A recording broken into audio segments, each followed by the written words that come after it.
The Honourable Leader of the Opposition.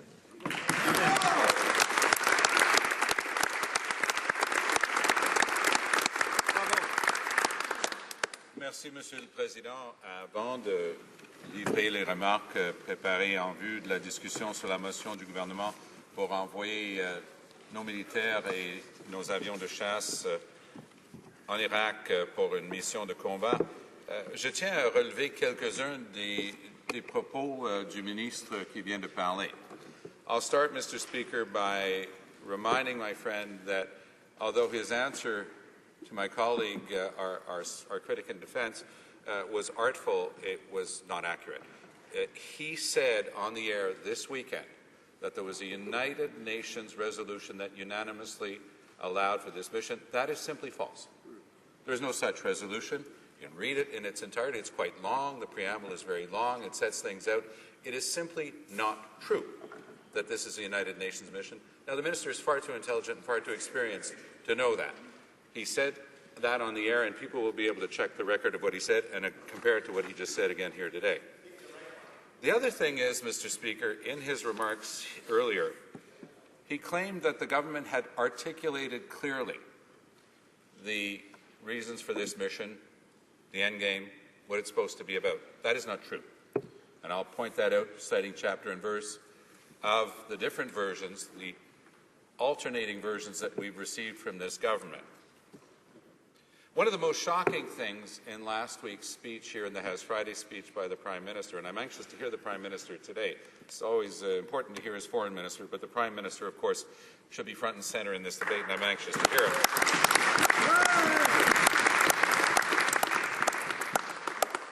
In describing ISIL, the minister said the reason that they're going to go after this group is that they rape, pillage, and slaughter. Now, no one is underestimating the horrors that we've seen.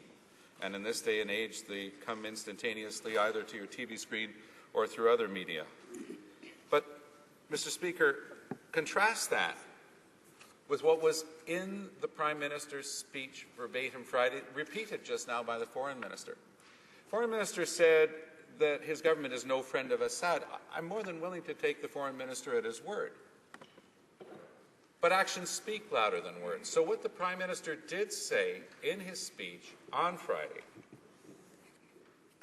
is that if there was a request from Assad to bomb in Syria, that he would follow that request. Now, what that means in real simple terms that every Canadian can understand is that the Prime Minister of Canada is according a great deal of credibility to Bashar al-Assad and his murderous, genocidal regime. We give them no such credibility on this side of the world.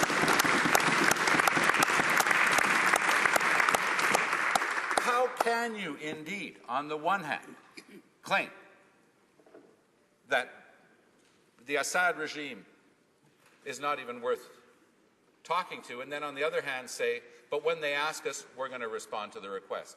They're mutually exclusive. And it shows a total lack of structure in the thinking of this government. It also shows a lack of rigorous thought. It shows a lack, frankly, of ethics on the international stage. We've also heard the minister say a little bit earlier that you cannot deliver humanitarian aid unless you're involved in the combat mission itself, in the bombing. Look at the countries that are indeed close to us, many of whom the government likes to cite, but who are not involved in any combat mission. Italy, Germany, Norway, all close NATO allies, all involved in providing aid, all rejecting airstrikes, as Canada should reject airstrikes.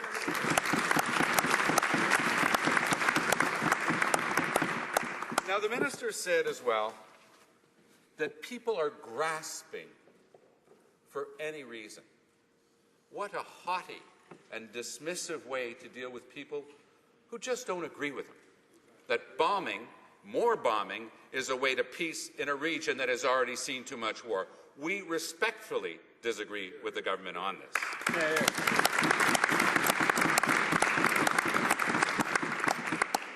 Thoughtful editorial comment across the country has said just the opposite. I'm only going to read two, but they're well worth reading. I'm going to read Agnès Gruda from la presse of Saturday, the 4th of October, first. Then I'll read Peggy Mason, who just yesterday, Sunday, October 5th, wrote a very thoughtful piece in the Ottawa Citizen. What's important to know is that Peggy Mason is Canada's former United Nations ambassador for disarmament, and she was an advisor to the then conservative External Affairs Minister, Joe Clark. The minister throws out the word progressive as if it were a slur. Yes, she was a progressive conservative.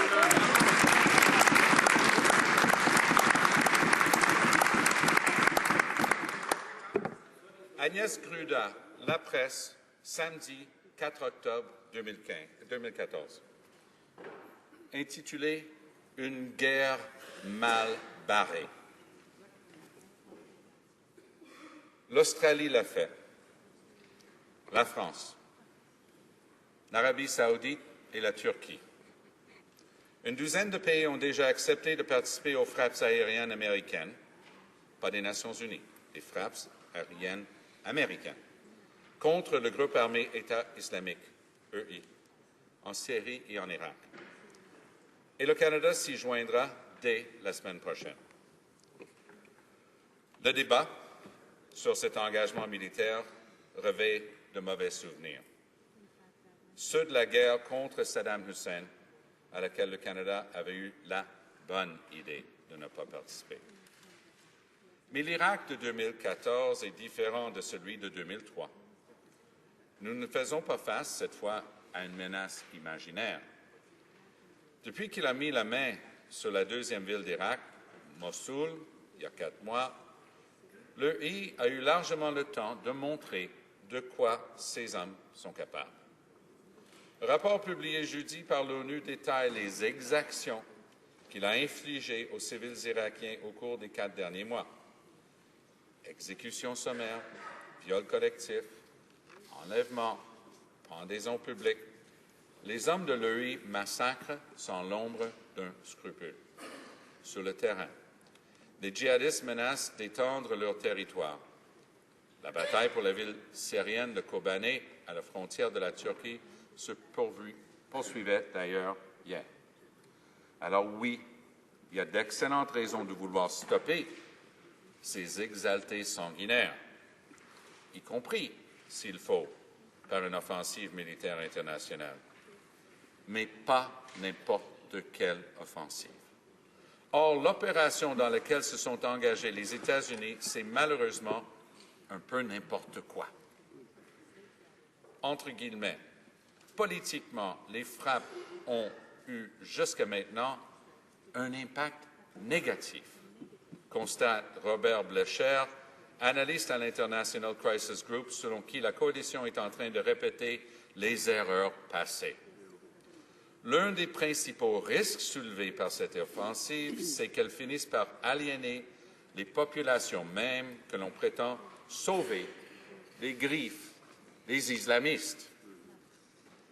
Robert Blecher cite l'exemple de villages syriens qui ont été bombardés un jour par l'armée américaine et le lendemain par le régime de Bachar al-Assad. Sur le terrain, il est très difficile de comprendre d'où exactement viennent les missiles, dit M. Blecher.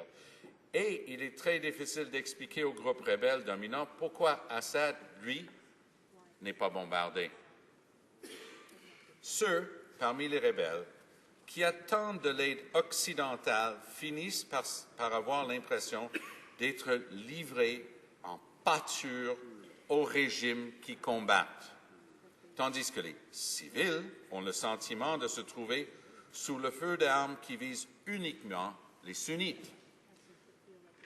Politiquement, ça crée une situation extrêmement difficile, selon Robert Blecher. Et puis, que vise-t-on au juste? Il y a 2 semaines, les Américains ont bombardé une brigade affiliée à un autre groupe de rebelles djihadistes, le Front al-Nusra. Or, ce groupe se bat sur 2 fronts, contre Bachar el-Assad et contre l'EI, son ennemi juré. En le soumettant à une pluie d'obus, on a donné un coup de main aux méchants que l'on veut anéantir. C'est assez paradoxal. Merci. Revenons à l'Irak. Là aussi, la ligne entre les gentils et les méchants n'est pas toujours étanche. Selon le rapport de l'Organisation des Nations Unies, l'armée irakienne et différentes milices chiites ne font pas non plus dans la dentelle. Ici aussi, donc, les frappes aériennes peuvent entraîner des conséquences indésirables, notamment en radicalisant ceux que l'on prétend protéger dans la plus grande confusion. Personne ne sait quelle est au juste la stratégie poursuivie par la coalition, résume l'hebdomadaire allemand Der Spiegel dans une longue analyse. Menée comme elle l'est actuellement, cette offensive soulève davantage de questions qu'elle n'apporte de réponses. Est-ce qu'on combat seulement l'EI ou tous les islamistes, y compris ceux du front al-Nusra? Sous question, comment éviter d'aider Bachar el-Assad et donc de s'aliéner les rebelles syriennes les plus fréquentables? De façon plus large, y a-t-il une stratégie politique pour l'après-guerre, tant en Irak qu'en Syrie? Et finalement, prend-on assez soin de s'assurer un soutien local à cette offensive, sans lequel elle est vouée à l'échec? Quand le groupe État islamique a fait son apparition en Irak au milieu des années 2000, la réponse n'est pas venue du ciel, mais des tribus sunnites locales qui ont réussi à le contenir. Et s'il a pu prendre une telle expansion cette année, c'est parce que ces mêmes tribus ne font plus confiance au pouvoir chiite de Bagdad. Finalement, pour venir à bout de la menace bien réelle que représente le groupe État islamique, il faut offrir une, entre guillemets, solution politique aux sunnites irakiens et syriens, souligne Robert Blecher. Selon lui, cette solution existe même en Syrie, où il y a encore des rebelles sunnites tout à fait fréquentables pour la communauté internationale. Le problème, c'est que dans sa forme actuelle, la guerre contre l'État islamique risque de transformer ses éventuels alliés de l'Occident en ennemis. Avec toutes ces couches de confession, de tribus et de guerres fratricides, l'Irak et la Syrie présentent des situations d'une complexité extrême. Pour dire les choses simplement, oui, l'EI peut être combattu par les armes, mais cette guerre-là est mal barrée. Et rien dans le discours du Premier ministre n'indique qu'il compte utiliser son pouvoir d'influence pour réaligner les choses. Voilà pour un commentaire côté francophone de Agnès Gruda de la presse.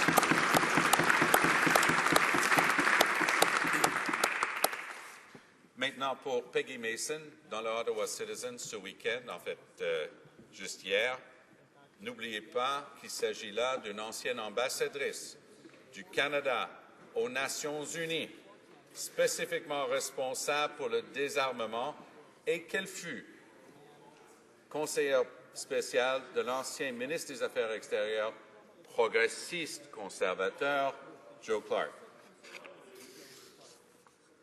Harper's Iraq plan, the Prime Minister's Iraq plan may make matters worse, says former ambassador. The Prime Minister will put Canada's proposed combat military mission in Iraq to a vote on Monday, today. Recent polls have suggested that Canadians slightly favour the bombing mission to confront the threat posed by the extremist organization, the Islamic State of Iraq and the Levant, ISIL. It comes as no surprise that Canadians want to help and do something. But Harper's plan to send Canadian warplanes to join the but the Prime Minister's plan to send Canadian warplanes, I'll try to make that editing change on the fly, Mr. Speaker. I'm reading an editorial where his name is used. I'll try to always substitute Prime Minister.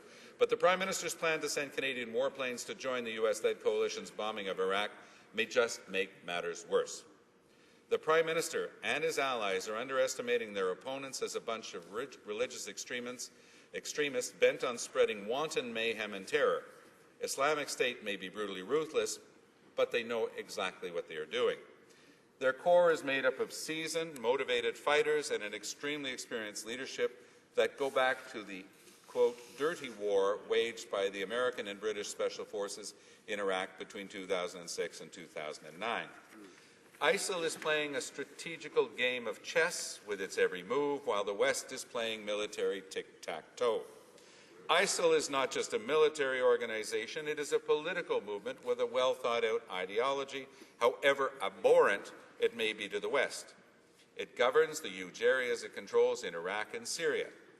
Ruthless in eliminating any potential opponents, it also provides electricity, food, and other vital services for ordinary people in the areas it controls. That is why American airstrikes against ISIL recently targeted not only oil and gas facilities, but also grain elevators, a highly problematic course of action in both legal and humanitarian terms, particularly if the conflict is to be a long one. To date, Western military action has been disastrously counterproductive. The Prime Minister says, quote, we are not responsible for the chaos in Libya, yet it is absolutely clear that the NATO-led military victory in Libya was a Pyrrhic one which paved the way for the civil war that followed. We have to remember how we got to this point. Time and again in the past, we have chosen war over negotiations. Look at the lessons of Libya. Had we not exceeded the UN mandate in Libya, which excluded regime change, we could have negotiated a power-sharing deal that would have promoted incremental democratic reform and not left a power vacuum to be filled by extremists, including ISIL. Exactly the same lesson can be learned from Syria.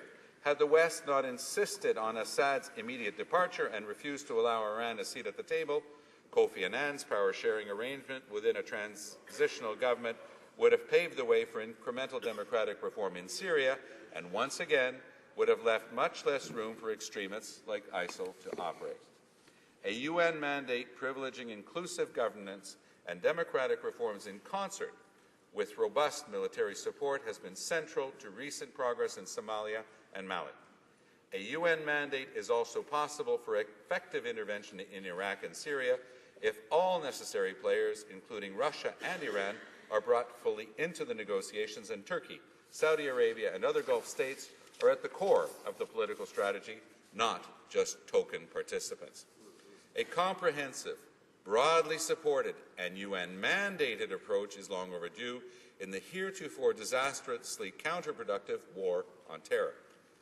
Let this enlightened approach be the basis for Canadian action in Iraq and Syria. As I said, Mr. Speaker, that is from Peggy Mason, Canada's former UN ambassador for disarmament and advisor to then progressive Conservative External Affairs Minister Joe Clark. Monsieur le Président, il y a 12 ans, le gouvernement du Canada a entrepris une mission de reconstruction de l'Afghanistan, un pays qui avait été ravagé par la guerre qui avait commencé en 1979 par l'invasion de l'ancienne Union soviétique. L'objectif était d'amener stabilité et sécurité au nouveau gouvernement de Kaboul. Au cours des années, le gouvernement libéral a transformé radicalement cette mission. Ce qui était à la base une mission de reconstruction s'est vite transformé en mission de combat. L'arrivée des conservateurs au pouvoir n'a pas changé ça, tout le contraire. La mission et les combats se sont prolongés. Quelques douzaines de forces spécialisées dans une mission très restreinte dans le temps sont devenues 40 000 militaires canadiens dans notre plus longue mission de combat de l'histoire de notre pays, minimum 30 milliards de dollars de notre trésor, 160 morts, des milliers de blessés, sans oublier, parce qu'on a tendance à les oublier, les milliers de femmes et d'hommes qui sont revenus, marqués psychologiquement, avec le syndrome du stress post-traumatique. Les forces canadiennes étaient rendues bien loin de la mission originale de reconstruction qui était en fait d'abord et avant tout du combat dorénavant. Ce qui est intéressant, puis vous savez, vous étiez là aussi, Monsieur le Président, malgré les attaques vicieuses à son endroit de la part des conservateurs, Jack Layton a eu le courage de faire ce qu'il fallait faire et de dire ce qu'il fallait dire. Jack Layton asked tough questions to the Conservative Minister of Defense at the time. It was then the member for Carleton, Mississippi Mills, who was the minister. And here are key questions that he, the former minister, might remember Jack asking him. What are the goals and objectives of this mission? How do they meet Canada's foreign policy objectives? What is the realistic mandate of the mission and how is it being enforced? What are the criteria that we will be using to measure progress? What is the definition of success? Sound familiar? Of course it does. Those are the same questions the NDP are asking today about the deployment in Iraq. In fact, the very same questions were asked about the mission in Afghanistan to the Liberal government just a few months before the Conservative member for Carleton, Mississippi Mills, with good reasons. These questions are legitimate and Canadians deserve answers.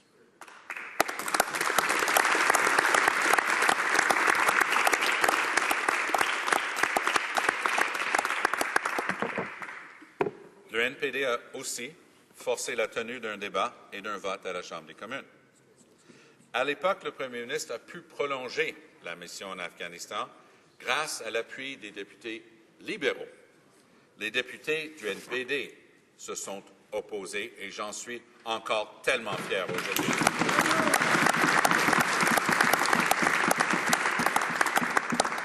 Now, Mr. Speaker, even if we have not always agreed, there is, in fact, a proud tradition here in Canada and in this House of working together, respectfully, on issues of war and peace.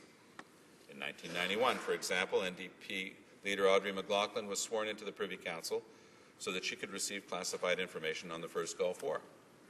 The same courtesy was extended to Bill Blakey and the Prime Minister himself at the beginning of the Liberal engagement in Afghanistan. And later, that was extended to Jack Layton as well. And it is only fair to say that the Prime Minister continued this tradition at first. The Prime Minister briefed Jack Layton on our mission in Libya, and he briefed me on our mission to Mali. Yet now, as the Prime Minister takes Canada to war in Iraq, silence. Worse yet, Conservatives have gone out of their way to stifle informed debate. The Prime Minister, with the support of the Liberals, launched us into the war in Iraq with what he claimed was a 30-day non-combat mission. He promised Canada's involvement would be, quote, re-evaluated at the end of this first deployment. On September 15th, the Parliamentary Secretary to the Minister of Defence said there were already 69 Canadian soldiers on the ground. On September 26th, the Prime Minister himself claimed there were, quote, several dozen Canadian Forces personnel in Iraq. But according to Radio-Canada, these claims were false. The first 26 Canadian forces, did not arrive in Iraq until 23 days into the 30-day mission. The Prime Minister did not deny that when I asked him the question specifically in this House last week. Mr. Speaker, how can you evaluate a mission when troops have been on the ground for only a week? It sounds disingenuous. The promise that Canadian involvement in Iraq would be re-evaluated after a month, frankly, was just that, disingenuous, if not a sham. A 30-day mission to get Canada into this war without a debate or a vote in Parliament, setting the stage for this escalation. And the lack of clear and honest information from this government only continues. The Minister of Foreign Affairs refuses to state where Canadian aircraft will be based. He said it's an operational detail he's not prepared to discuss. But other countries have been told where their forces are stationed. For that matter, Canada has always revealed where our aircraft have been based in past conflicts. Why the refusal to provide this information now? The Minister of Foreign Affairs also insists in one breath that Canadian forces will be under the command of the Chief of the Defence Staff of our country, but he says in the next interview that they will be, quote, working under the leadership of the United States. What is that supposed to mean? And just as the Prime Minister has refused to provide clear information about the mission, he's been unable to clearly explain the mission's goals. We're a long way from the boast of the Minister at the beginning of his remarks today. On September 30th, when asked how he would define victory in Iraq, the Prime Minister said that ISIS was planning attacks, quote, against large populations in the region and, quote, against this country, Canada. He said Canada would, quote, work with our allies on a counter-terrorism operation to get us to the point where this organization does not have the capacity to launch those kinds of attacks. It's one mission. But in his speech to the House last Friday, the Prime Minister was already walking back that description of his goals. Now, he said, we needed only to, quote, degrade the capabilities of ISIL, specifically their ability to conduct large-scale military movements and operate in the open. This weekend, the Foreign Minister lowered expectations even further, saying that if they could, quote, contain this problem, stop it growing, that alone would be a, quote, significant accomplishment. Inaccurate information, shifting definitions of success. These have been the hallmarks of the American war in Iraq since the invasion began. Remember, the United States has been in this conflict for over 10 years. It has been fighting ISIS, under one name or another, for over 10 years. While ISIS has renamed itself several times since 2004, Al-Qaeda in Iraq, the Mujahideen Shura Council, the Islamic State of Iraq, and Al-Sham, Syria, it is literally the same insurgent group that U.S. forces have been battling for over a decade. Why does the Prime Minister think that he can use military force to accomplish what others have been trying unsuccessfully to do since 2003? The Prime Minister has twice insisted in this House that the mission will not become a, quote, quagmire. It's his word, and he keeps using it over and over again. It won't be a quagmire. When the Prime Minister is throwing around the word quagmire multiple times when this mission has barely begun, let me be honest, Mr. Speaker, we don't think it bodes very well. This weekend on West Block with Tom Clark, the Foreign Affairs Minister was already contemplating returning to the House of Commons for another extension after the next 6 months, planning for the next escalation before this one has even begun, before it's even been voted on in Parliament. To quote Robert Fowler, Canada's longest-serving ambassador to the UN and advisor to 3 prime ministers on foreign policy, our coalition's mission will inevitably creep. We will bomb ever more. Predators will hunt more widely and more indiscriminately.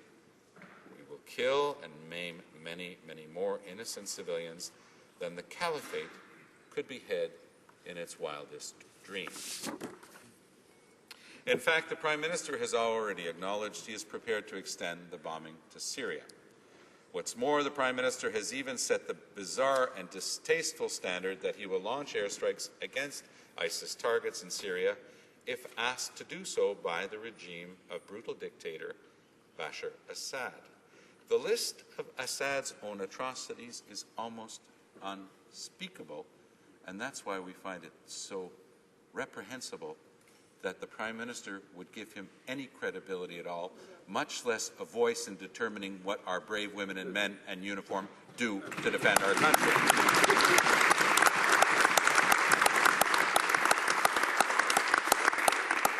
Let's look at a list of those atrocities from official sites. Assad's attacks are ongoing. The United Nations has noted 29 massacres by forces loyal to Assad in 2014 alone. Use of chemical weapons. The attack in the Ghouta area of Damascus is the most significant confirmed use of chemical weapons against civilians since 1988, and the worst use of weapons of mass destruction in the 21st century. The United States estimates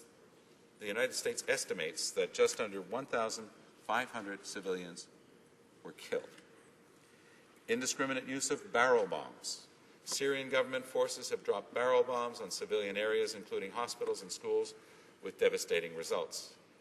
Barrel bomb attacks have included some believed to contain the chemical agent chlorine in 8 incidents in April 2014. Targeting of civilians by sniper, including children and pregnant women. Targeting of doctors, nurses, paramedics, hospitals, ambulances, and pharmacies for attacks. Systematic torture and deaths of detainees. As many as 11,000 people in jails have been killed between March 2011 and August 2013. Assad's forces systematically arrest wounded patients in state hospitals to interrogate them, often using torture, about their supposed participation in opposition demonstrations or armed activities. Summary executions and extrajudicial killings, including the massacre at Ghouta, where over 100 civilians were killed, half of them children. Entire families were shot dead in their homes. Sexual violence against women, men, and children in detention to degrade and humiliate detainees. Sexual assault of women and children during home raids and ground operations. Use of starvation as a weapon of war, with at least 128 civilians starved to death in a besieged refugee camp near Damascus in 2014. 60% of the camp, housing 18,000 to 20,000 civilians, suffered from malnourishment as of the spring of this year. In his speech in this House on Friday, Prime Minister of Canada said that if the person responsible for those atrocities makes the request, he, the Prime Minister of Canada, will answer positively. We find that shameful.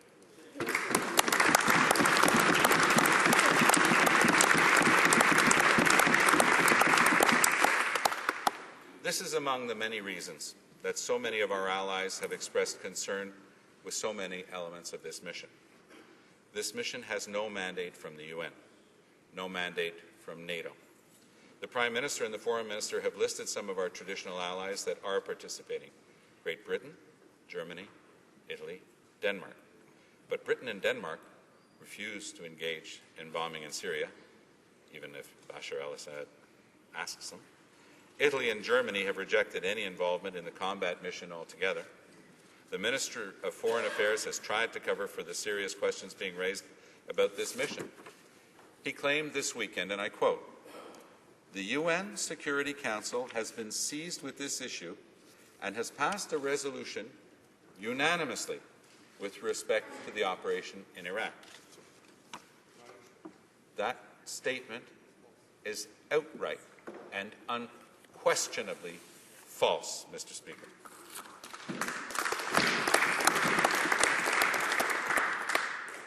To quote just one source, it's actually worth reading the resolution because it's quite long, but the New York Times on September 27th simply said this: "The UN Security Council resolution on Iraq and Syria does not authorize military action by any country," quote, unquote. That's everyone's analysis. You know why? Because that's what's in the UN Security Council resolution. You cannot make it say something that it does not say.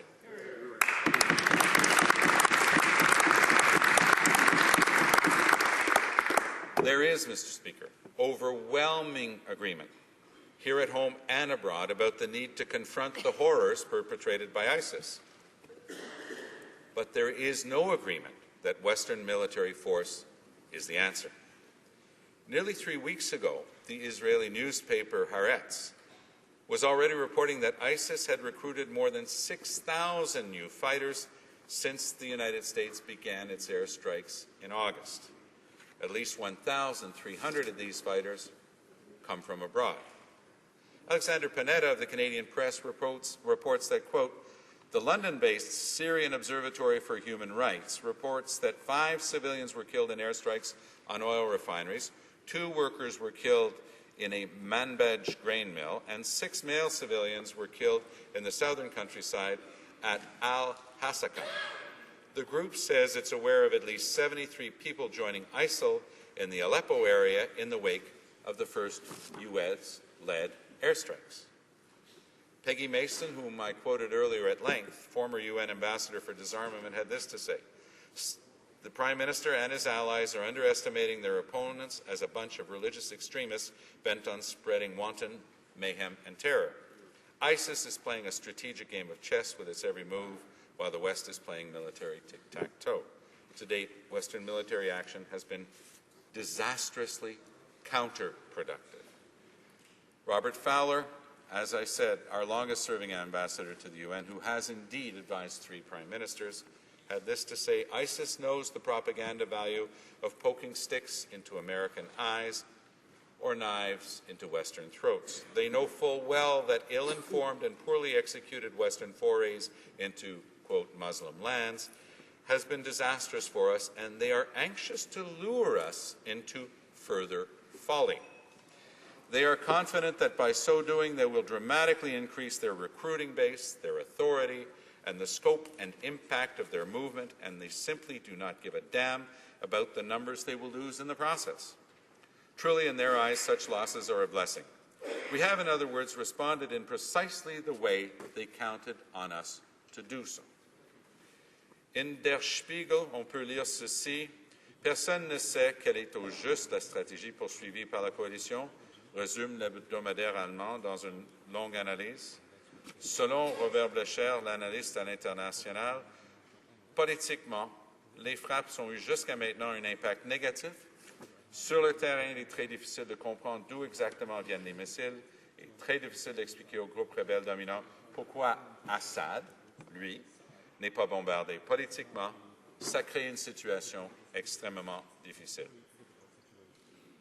But military force is not our only option. New Democrats have called on the government to dramatically increase humanitarian aid in Iraq, which at last count stands at just 28 million. Although I will say, Mr. Speaker, I was very happy to hear that there was an announcement that we had been calling for a specific sum. 5 million was mentioned for victims of sexual violence, and that is a good thing that the government has announced today, and we wanted to just say that clearly on the record, that we congratulate the government for that part of their announcement today.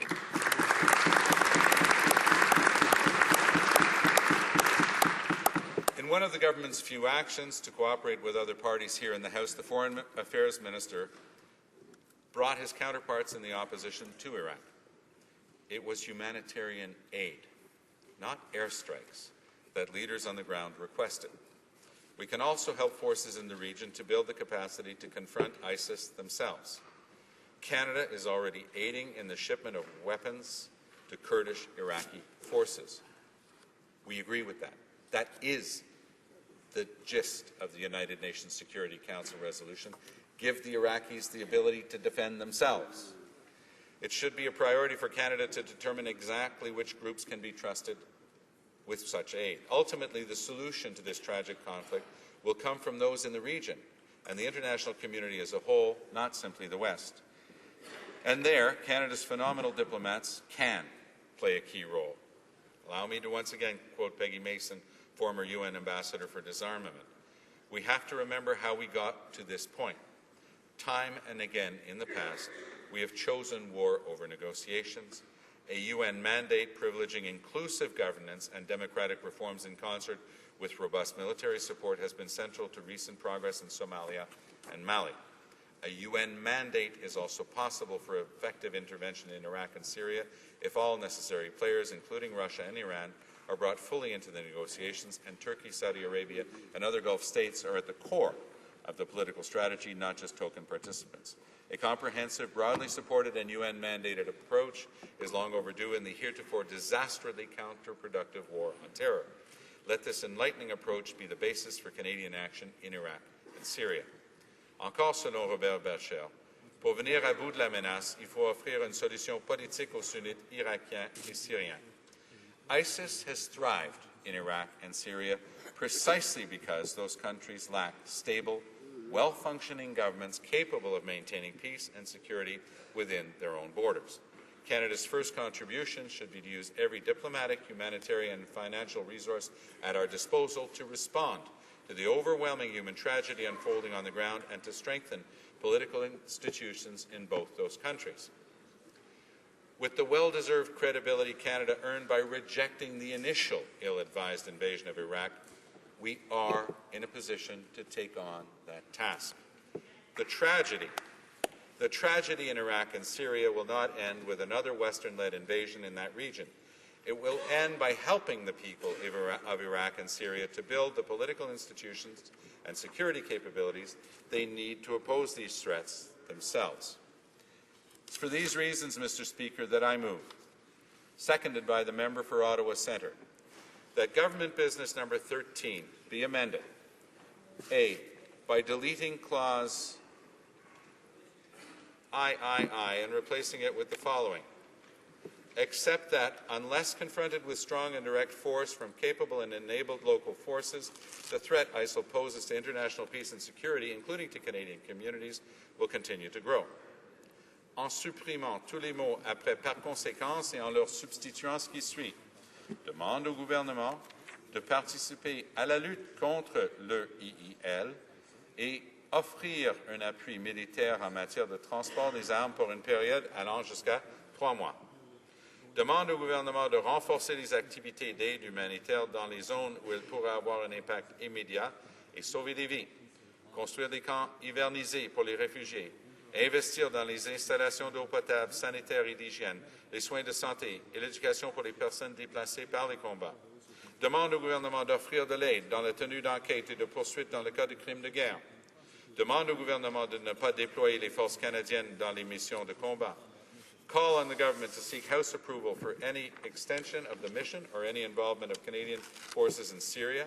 Call on the government to report back on the costs of the mission on a monthly basis to the Standing Committee of Foreign Affairs and continue to offer its resolute and wholehearted support to the brave men and women of the Canadian Armed Forces who stand on guard for all of us. Thank you, Mr. Speaker.